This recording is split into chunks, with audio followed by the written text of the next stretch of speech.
Dr. Seuss's sleep book. This book is to be read in bed. The news just came in from the county clique that the very small bug by the name of Van Vliet is yawning so wide you could look down his neck. This may not seem very important, I know, but it is, so I'm bothering telling you so. A yawn is quite catching, you see, like a cough. It just takes one yawn to start other yawns off. Now the news has come in that some friends of Van Vliet's are yawning so wide you could look down their necks. At this moment right now, under 7 more noses, great yawns are in blossom. They're blooming like roses. The yawn of that one little bug is still spreading according to latest reports. It is heading across the wide fields, through the sleepy night air, across the whole country towards every which where. And people are gradually starting to say, I feel rather drowsy. I had quite a day. Creatures are starting to think about rest. 2 bifid birds are now building their nest. They do it each night, and quite often I wonder how they do this job without making a blunder. But that is their problem, not yours and not mine. The point is they're going to bed, and that's fine. Sleepers are spreading throughout the whole land. The time for night brushing of teeth is at hand. Up at Herkimer Falls is where the great river rushes and crashes down crates in great gargling gusts.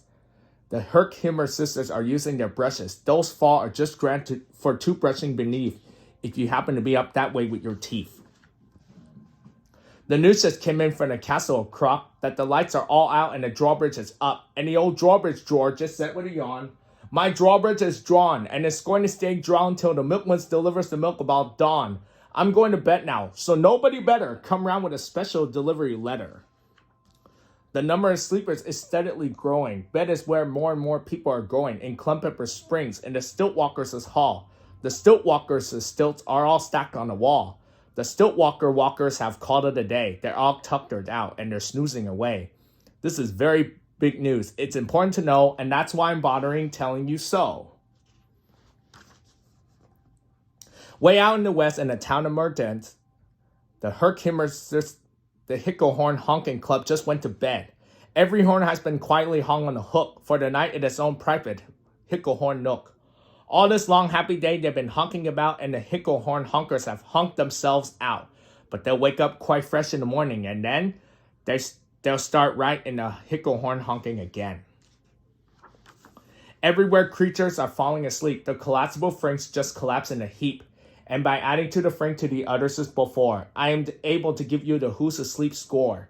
Right now, 40,404 creatures are happily deeply in slumber.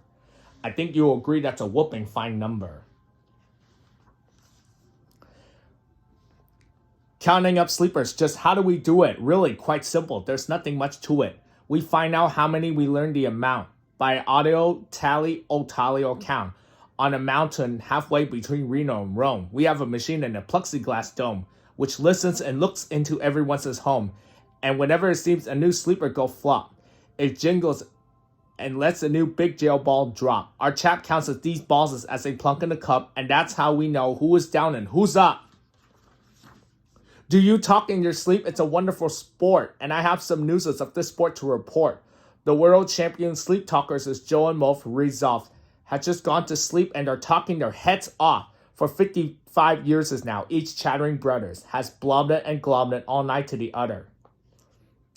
They talked about laws and they talked about galls. They talked about paws and they talked about flaws. They talked quite a lot about old Santa Claus. And the reason I'm telling you this is because you should take up this sport. It's just fine for the jaws. Do you walk in your sleep? I just had a report of some interesting news of this popular sport. Near Finnegan Faints, there's a sleepwalking group which not only walks, but it walks a la hoop. Every night they go miles. Why they walk to such length? They have to keep eating to keep up their strength. So every so often one puts down his tube, stops hooping and does some quick snooping for soup. That's why they are known as a Hoop Soup Snoop group. Sleepwalking twos are the curious crandles, who sleepwalk on hills with assorted-sided candles. The cradles walk nightly in slumber in peace. In spice of sights burns from the hot dripping grease. The cradles wear candles because they walk far, and if they wake up, want to see where they are. Now the news has arrived from the Valley of Vale that the Chimpanzee Muff had just bitten his tail, which he does every night before shutting his eyes. Such nimmering sounds silly, but really it's wise. He has no alarm clock, so this is the way he makes sure that he'll wake up at the right time of day. His tail is so long he won't feel any pain till the nip makes it trip and gets up to his brain. In exactly 8 hours, the Chimpanzee Muff will at last feel the bite and yell "ouch" and wake up. And Mr. and Mrs. J. Carmichael Cross has just gone to bed near the town of Fort Knox, and they, by the way, have the finest of clocks. I'm not at all sure that I quite understand just how the thing works with that one extra hand. But I do know this clock does one very slick trick. It doesn't tick-tock. How it does is talk-tick. So, with ticks in his talker and talks in his tickers, it saves lots of times and a sleeper sleep quicker. What a fine night for sleeping from all that I hear. It's the best night for sleeping in many a year. They're even asleep in a sweatback motel, and people don't usually sleep there too well. The beds are like rocks, and as everyone knows, the sheets are too short, they won't cover your toes.